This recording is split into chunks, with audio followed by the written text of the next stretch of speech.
presidente, os demais membros da mesa, vereadores, comentários presentes na Assembleia. Uma primeira coisa, só gostaria de colocar a vocês que já está em funcionamento o Centro Meteorológico, não vai ser muito rápido, senão a gente se erra, né? Ali na Serra da Bem, então já está em funcionamento. Está funcionando? Tá. Acho que funciona. Até assim, para conhecimento da gente, nós temos dois centros de meteorologia no município. Um na Barra da Prata, né, instalado há mais tempo, que mede mais o volume da água do rio Itajaí. E o outro que no início dessa semana, ou semana passada, entrou em funcionamento. Tá? Então, as pessoas que querem acessar podem ir no portal da EPAGRE, né, e procurar o município para instalar o município de Vitor Meirelles, se tem assim a variação meteorológica, né, temperatura máxima, mínima, e também as condições climáticas, né, sol, chuva, trovoada. Então já está em funcionamento. Uma segunda coisa que o seu José falou, questão Brasília. Eu não sei como é que vocês querem mais resumido ou podem falar alguma coisa a mais. Beleza. Então assim, pessoal, vocês sabem que sempre quando acontece uma coisa desse tipo, dessa natureza, tem aqueles que são contra, tem aqueles que são a favor, tem aqueles que entendem, tem aqueles que não entendem. Tem muito que diz que nós vamos fazer turismo. Nós vamos? Se alguém disser isso, está certo, tá? Não é mentira. Quando a gente vai para um lugar que a gente não conhece, a gente faz turismo também.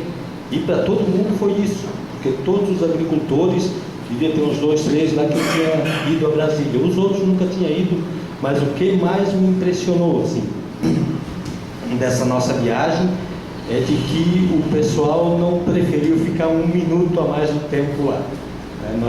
Terminou assim às 4h30, mais ou menos, a nossa missão.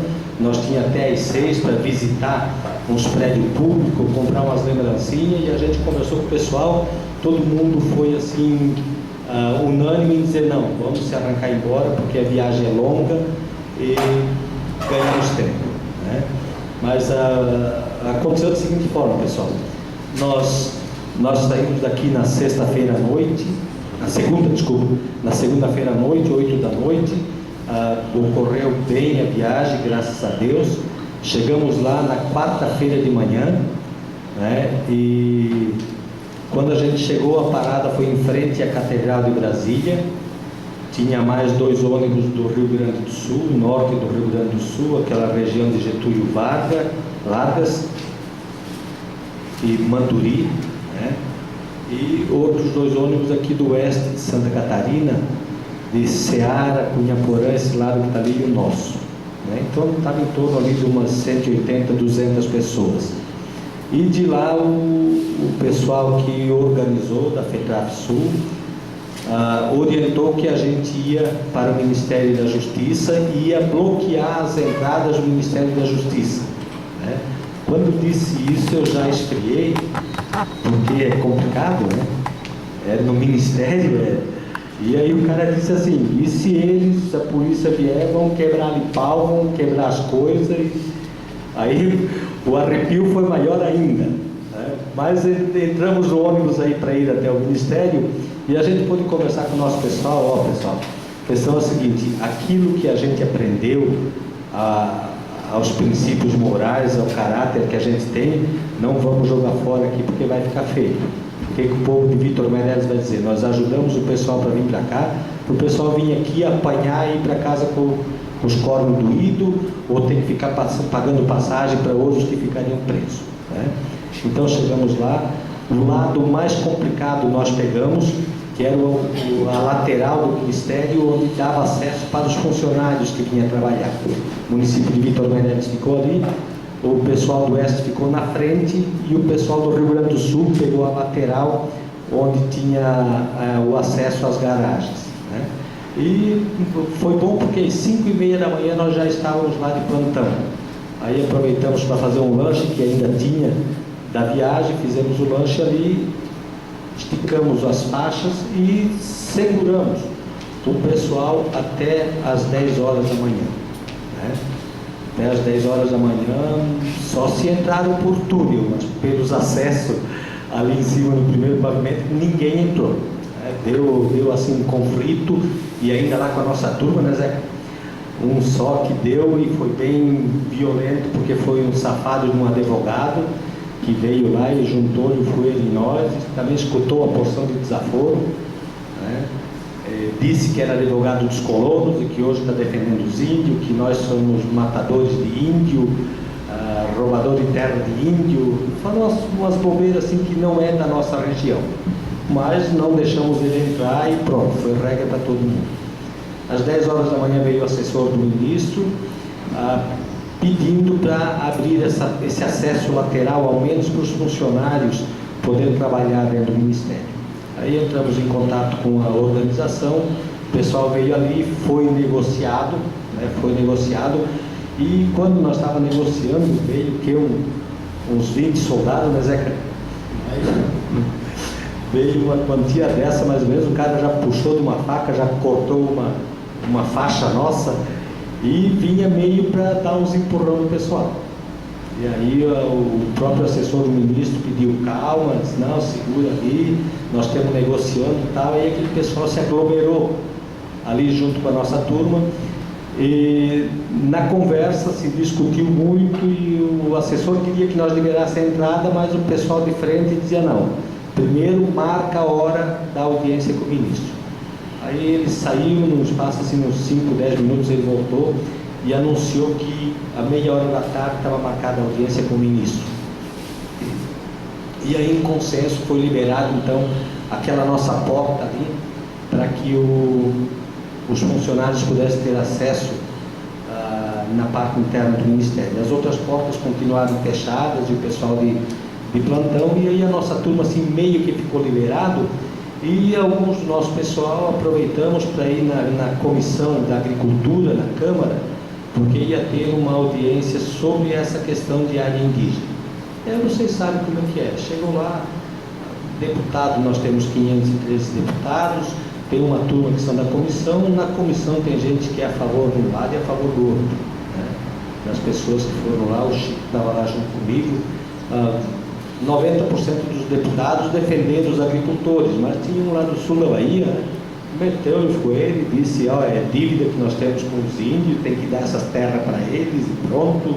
Então assim, é a posição de cada um, né? Saindo rapidinho de lá, porque já era meio-dia, chegamos de volta ali no Ministério, meia hora da tarde, e foi autorizado 2 de cada grupo que estava lá, e mais 5 da comissão para ir conversar com o ministro. Aí o nosso pessoal escolheu eu e o Faustino para a gente acompanhar a audiência. Subimos, e aí a gente viu a dimensão da segurança, né? Por lá de dentro tinha mais de 150 policial armado. Nossa turma era fichinha para eles. Então o pessoal estava lá só esperando, né? Só esperando alguma besteira. Mas graças a Deus deu tudo certo. E na audiência com o ministro foi assim bem interessante, né? O que eu posso dizer para vocês assim? Sentir firmeza, tá? O ministro José Eduardo Cardoso se mostrou assim muito simples, porque ele começou, primeiro o pessoal da comissão apresentou os itens que estava reivindicando, e quando foi a palavra para ele, ele começou pedindo desculpa, dizendo assim de que a FUNAI tem muito poder na mão, por isso deu no que deu. Tem demarcação que é certa, tem demarcação que é injusta, tem demarcação que dá de negociar, e depois ele pediu desculpa também para o pessoal do Rio Grande do Sul, porque tinha uma audiência lá no Rio Grande, em Getúlio Vargas, e ele não foi. E ele disse, foi falha do Ministério da Justiça, foi falha do Ministério Público e do governador do Rio Grande do Sul. Então, só por ali já deu de perceber assim, um cara ao menos coerente. Por ser o ministro, podia ter deixado tudo para trás isso, e que às vezes quando a gente toma uma atitude de pedir desculpa, parece que a gente se humilha, né? E dizer assim, não, eu estou errado, eu vou pedir desculpa. A gente não gosta de fazer isso. E ele fez assim com naturalidade. E depois ele abriu a palavra para todo mundo. Quem quisesse falar, ele respeitou todos. Todos que estavam lá, o pessoal do sindicato até queria falar, os da coordenação, mas ele disse: não, eu gostaria assim de ouvir cada um que está aqui. Quem quer falar alguma coisa pode se manifestar. E depois que todos se manifestaram, então ele assumiu os seguintes compromissos. Hoje era para ser demarcada a área de Manduri, Rio Grande do Sul.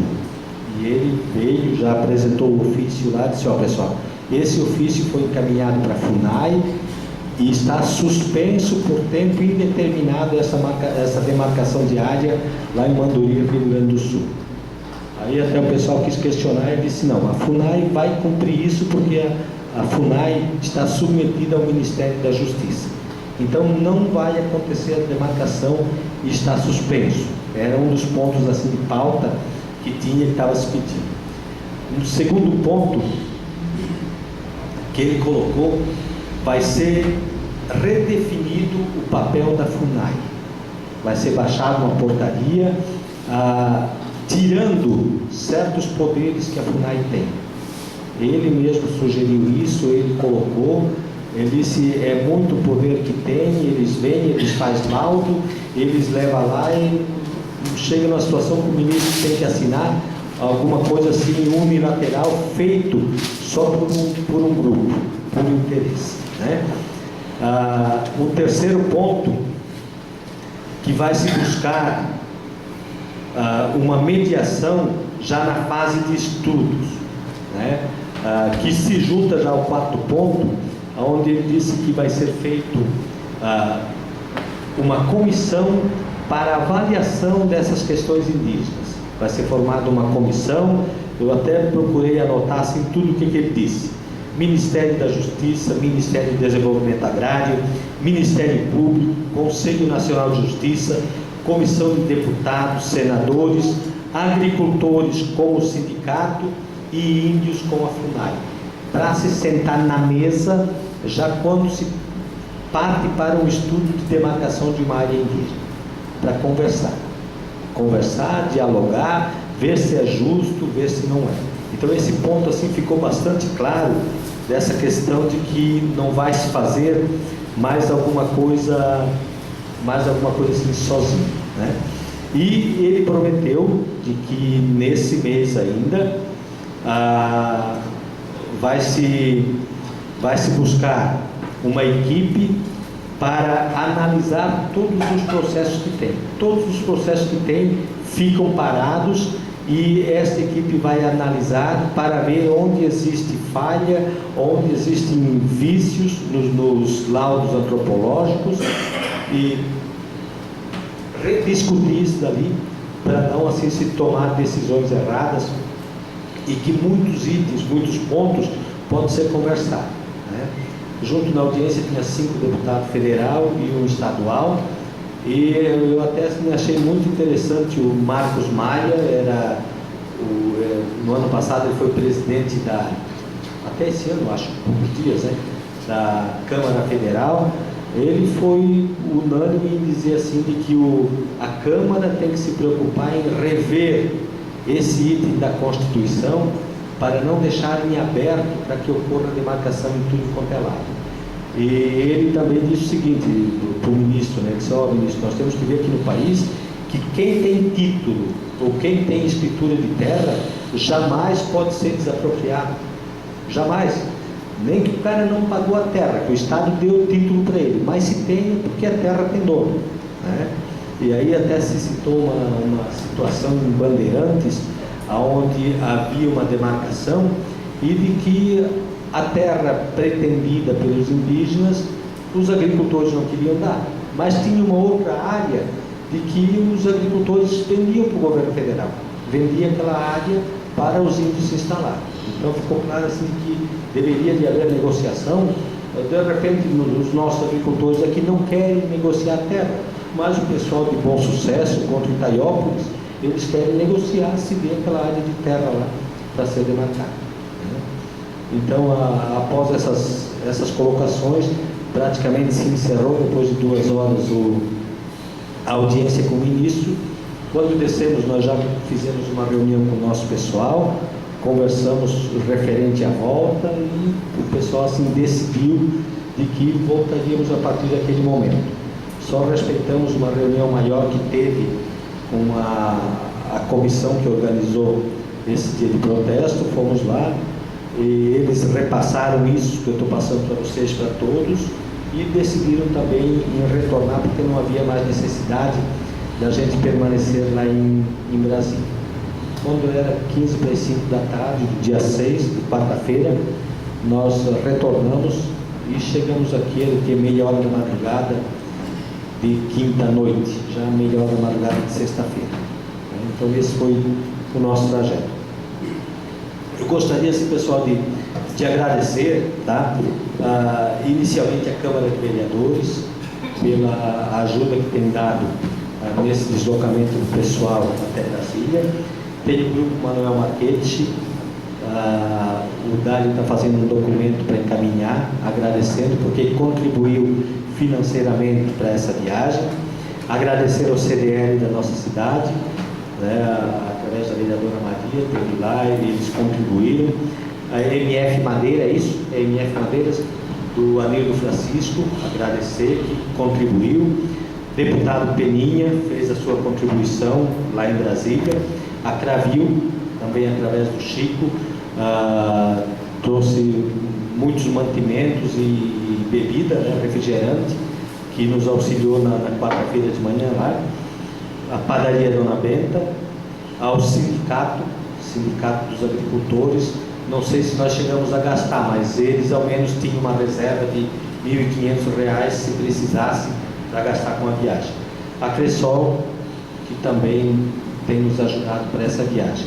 E dizer assim de que 90%, eu acho, né, Chico, da alimentação nós conseguimos custear com o pessoal. Tá? 98%. Teve assim pouca coisa que o pessoal teve que tirar o dinheiro do bolso para pagar. Ao menos a alimentação e o refrigerante a gente acertava. Aquelas outras bobeirinhas que ia comprar para comer na viagem, o pessoal assim pagava do bolso. Tá? E até dizer para vocês que ficou acertado, nós até queríamos fazer naquele dia à noite, mas por causa de um acidente em Curitiba atrasou 2 horas a viagem, mas a gente queria fazer uma janta quando chegasse e ficou acertado então para hoje lá no Salésio, momento assim que eu convido vocês, tá, depois da sessão, se quiser passar lá para conversar com o pessoal, ao menos foi convidado para o pessoal comparecer ali para uma confraternização. Seria isso. Se alguém tem algum questionamento, pode fazer. Uma pergunta, só uma pergunta, prefeito. Houve assim algum acordo para o ministro vir no nosso estado? Que não foi comentado só para... Sim, amigo, desculpa por eu ter esquecido isso. O ministro já assumiu lá que no dia 13 de novembro, 13 de novembro, ele, que é amanhã, né? Não, depois amanhã. Não, 13 de novembro ele vai lá para o Rio Grande do Sul, lá onde era para ser demarcado, e lá ele vai visitar 4 municípios e fazer 4 audiências lá com agricultores, com índios e com o governo do Rio Grande do Sul e Ministério Público meio que separado. Ele diz que lá é difícil sentar na mesa agricultores com indígenas. Ele diz que lá é bem complicado. Até mesmo o complicado assim é pelo seguinte: são áreas que não tinham indígenas. Nós aqui somos amigos do pessoal da área indígena, né? Nós não temos assim, não conheço o Estevão, lá é desse tipo, pessoas estranhas que chegaram e invadiram a terra. Então, tomando a terra do pessoal, então tem uma regularidade muito grande e não dá para ele sentar na mesa. E aqui para Santa Catarina, ele disse que estava agendado com o governador Colombo, que do dia 19 a 21, ele deve ter agendado uma visita aqui no estado, onde será conversado sobre essa questão de área indígena. Então, até uma oportunidade para a gente ver, para a gente ver isso dali, para a gente conversar, né, e formar uma comissão, a gente se deslocar até lá para acompanhar. Não sei se o Chico tem alguma coisa nesse sentido.